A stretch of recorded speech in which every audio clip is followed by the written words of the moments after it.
Hello everybody, today we're going to do a part 1 preview of the 2026 governor's elections, and there should be about 36 of them, so we're going to break it up into 3 parts. We're going to try to do 12 at a time. It's very early, a lot is going to change, there's going to be plenty of candidates that decide to run, some are going to sit it out, a lot is going to depend on the Trump administration, and a lot of these governors are actually term limited out of office. You can get an overview on the table right here. So we'll just spend a moment or two on each state, and let's start here in Alabama. We're going to go alphabetically, so this is going to be an open seat. Ivy is term limited, and this is a red state. Republicans have a pretty solid bench here. You can see all the potential candidates here. I'm not exactly sure why Tommy Tuberville is on here if he's going to run for re-election in the Senate. And since there's a lot here, I can't say I've looked in depth on these candidates, but usually you might look at the lieutenant governor or the attorney general as two potential politicians that might want to run for governor. But it doesn't have to be them, it could be anybody here, including the Secretary of State or another statewide office. So I don't think there's a lot to say here unless something develops. This should be a pretty easy hold for the Republicans. The Democrats do have potentially Doug Jones running for this seat. You might remember back in 2017, he won kind of an upset special election against Roy Moore. And in deep red and deep blue states, usually governor provides a potential opening for the minority political party. So there's not a big bench here for the Dems, but Doug Jones probably not a terrible pick if he decides to run. So not much here in Alabama. Let's move on to Alaska. This is also going to be an open seat. Republican Mike Dunleavy, he's term limited. And there's really not much on this Wikipedia page just yet. For Republicans, I assume it's going to be similar. They've got Lieutenant Governor Nancy Dahlstrom. But given it's a smaller state, you might get somebody in the state house or the state senate that could jump into the race. They do have one potential Democrat listed here. That's Mary Peltola. If you follow politics at all, you're going to remember that she just left office in the U.S. House. She managed to pull off a win in this moderately red state with ranked choice voting. She might go for the Senate against Dan Sullivan. But also, if you're running for governor from the perspective of the Dems, I don't think this is a bad move at all, similar to Doug Jones in Alabama. Let's go to the next state. We've got a good one here. It's Arizona. This is going to be Democrat Katie Hobbs, who has not yet declared she's going to run for re-election, but I'm going to guess she is. If she does, nothing to look at there for the Dems. She's going to clear the field, but the Republicans, they do have a bench in this state. Right now, one officially declared candidate, that's going to be Andy Biggs. Now, there are still some statewide elected Republicans here, including Kimberly Yee, the treasurer. There's also some declined candidates here, including Carrie Lake. Once you lose 2 in a row, probably a good idea to not go for 3. If you look down here at the endorsements, Andy Biggs has a couple, but Karen Taylor Robson, who has not officially declared her candidacy, it looks like she already does have the Donald Trump endorsement, so that could create some problems for the GOP. Now, you might remember Taylor Robson came up short against Carrie Lake in the 2022 Republican primary for governor. At the time, I think she was viewed as too establishment, but we've got a couple of hypothetical polls here, and right now Andy Biggs is up 59% to Taylor Robson's 9%, and Kimberly Yee, who is not yet running, she's at 11%. That's an impressive lead already for Biggs. Even in the head-to-head matchup, he's at 71 to Robson's 14. It's way too early, but as of right now, it looks like Biggs could potentially just dominate the field. This should be a great race because this used to be a moderately red state, but since then the Dems have picked up both Senate seats. They won governor. Biden won it in 2020. However, Trump won it relatively comfortably in 24. So Republicans hoping to oust Katie Hobbs. Let's go to the next state. We've got Arkansas. There's really nothing to say about this one. It's going to be Sarah Huckabee Sanders. She's declared her intention to run for a second term. No potential Democrats listed here. I'm sure they would love to take her out. It's a very red state. It would take a lot to make this race even competitive. So we'll see what happens. But for now, Sanders is going to be the clear favorite. And the next state is a huge one. It's California. Gavin Newsom is term limited out. And given it's a blue state, Democrats have a hugely deep bench here. So there's going to be a lot of them lining up to replace Newsom. Here's a list of candidates here.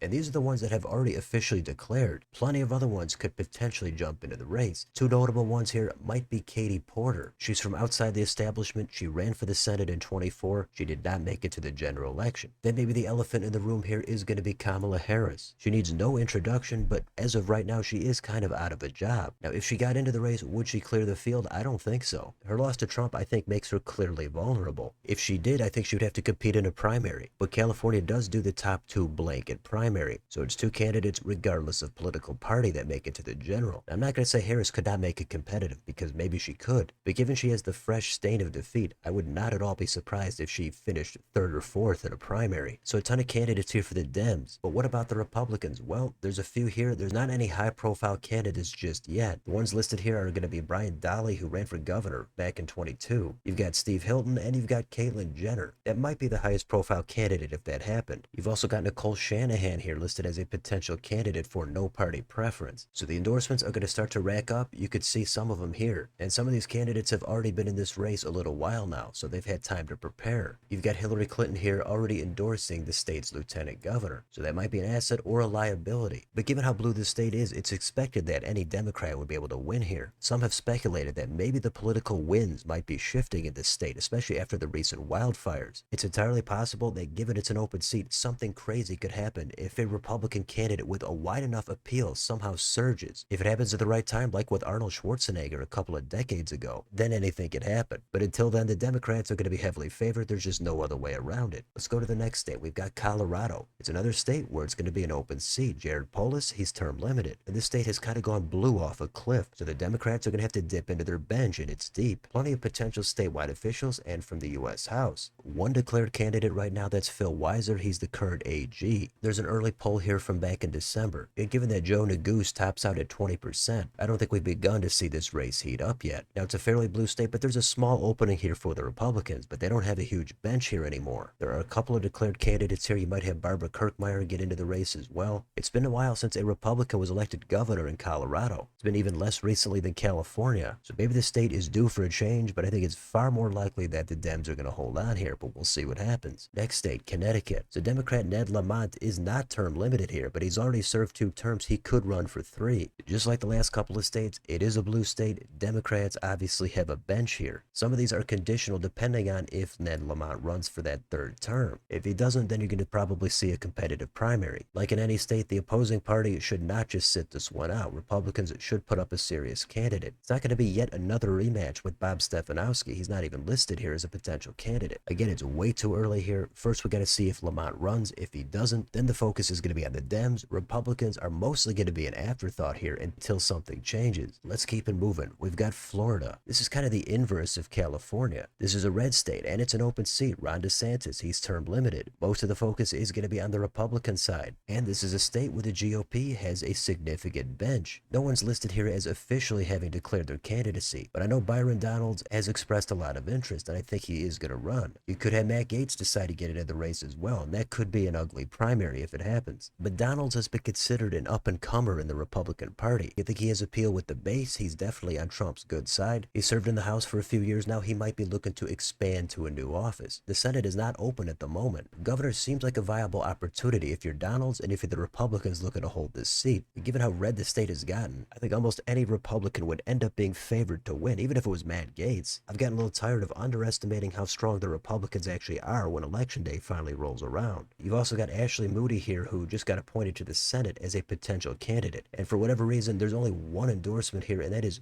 wrestler Ric Flair. That is absolutely hilarious that she's not even running, and she has one endorsement, and it's from this guy. Anyway, we've got some polls here, and Byron Donalds is in the lead, but it's way too early here. There's still 61% undecided. If I had to make a prediction right now, I would say Byron Donalds is going to be the next governor. But we can't forget about the Democrats here. They should take this race seriously, even though they're the clear underdogs. There's a few potential candidates here, but there's not really that much of a bench. Nikki Fried is not going to run for this seat. You don't see Charlie Crist on here either, but I would doubt that he has any political future left. So they're going to have to dip into the state house and state senate, and sometimes that does pay off. There could be a little known candidate that catches fire and becomes the next governor. This is kind of useless, but generic Republican is up 48-41. So good stuff here. Let's go to Georgia. This is Brian Kemp, and he's term limited. Here Republicans do have a bench. You've got the Attorney General who's already declared, Chris Carr. You might have Burt Jones get in, maybe Brad Raffensperger. Someone like Raffensperger could potentially divide Republican primary voters. There's issues between him and Trump, but there was also issues with Governor Brian Kemp and Trump at one point. That led to a primary challenge for Kemp back in 22, but Kemp dominated that, and then he won re-election pretty easily in the general. The state has definitely moved toward the left over the past decade plus, so Democrats definitely should be competitive for this seat. But what about the bench for the Dems? Well, here's some potential candidates, and the name that easily jumps out right away is Stacey Abrams. She was the nominee back in 18 and 22, losing to Kemp both times. 22 was by a much wider margin. Now, I definitely do not think Abrams should run for a 3rd consecutive time, maybe even ever. Once you lose 2 in a row, I think you got to at least sit one out and let somebody else have a chance. So maybe you're looking at Jason Carter here, who already was the nominee back in 14. Like, a lot of it is going to come down to the Atlanta suburbs. So another fantastic race. Let's move on to Hawaii. This one is going to be quick. It's Democrat Josh Green. He's likely to run for re-election, and whether he does or doesn't, I don't think really matters. Republicans do not have a bench here at all. They're almost non-existent in this state entirely. So this is probably going to be one of the more more uneventful races. Let's keep it going. Let's go to Idaho. This one also might be similarly uneventful. There are no term limits here, so Brad Little could run for a third term if he wants. If he does, I'd say he's likely to win a primary, and then in the general, I think he'd be heavily favored. If Little doesn't run, then there's going to be a competitive primary. A lot of Republicans would line up for that seat. There's no Democrats listed here. They have little bench. It's just a very red state, and unless something changes, there's not really much action in this state. We've got one state left, and that is going to be Illinois. You've got Democrat J.B. Pritzker, who also could run for a third term. Just like any other state, if Pritzker runs, I would expect he would clear the field in a primary. If he doesn't, then it's going to open the floodgates. The Dems have a lot of bench here. But what about the Republicans? Well, as of right now on Wikipedia, there's not a whole lot listed here. The problem is the Dems already start out moderately favored either way. And if it's not an open seat and with Trump in office, that's easily going to make them heavily favored. So like with any other state, somebody could emerge. Maybe it's going to be a state senator. Maybe it's going to be somebody from outside of politics entirely. So that's it for part 1 of this 26 governors preview. A lot of good stuff here, a lot of open seats, a lot of streaks on the line where the opposing party is looking to end their political drought for governor. So let me know in the comments, what do you think about any of the states I covered in this video? Which do you think are going to have competitive primaries? Which do you think are going to be battles in the general? Which notable candidates do you think are going to make a run, and which do you think could be defeated in a general election? Let me know down below. On your way out, don't forget to like, share, and subscribe. Join if you'd like to support the channel. Thanks for watching, and I'll see you next time.